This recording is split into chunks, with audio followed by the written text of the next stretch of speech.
Elles sont déjà 4 à avoir ouvert leurs portes à Metz.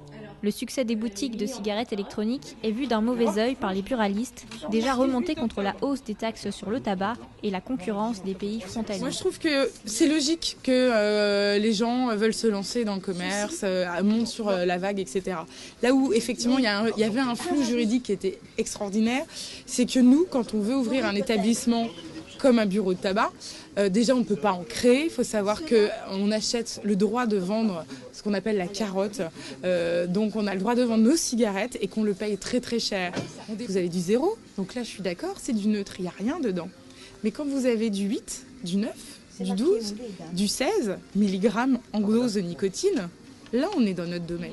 Les vendeurs de cigarettes électroniques sont catégoriques. Les vaporettes n'ont rien à voir avec le tabac.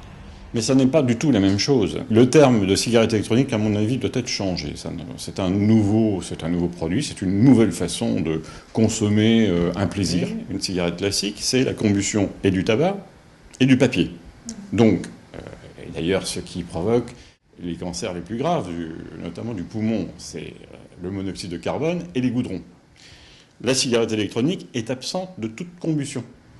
Que les buralistes revendiquent l'exclusivité, le monopole de la vente de cigarettes électroniques, ils peuvent toujours le demander, qu'ils l'obtiennent, apparaît être autre chose. La guerre juridique entre débitants de tabac et vendeurs spécialisés est déclarée. Pour un marché juteux, en 2 ans, 23% des fumeurs ont déjà essayé la e-cigarette, soit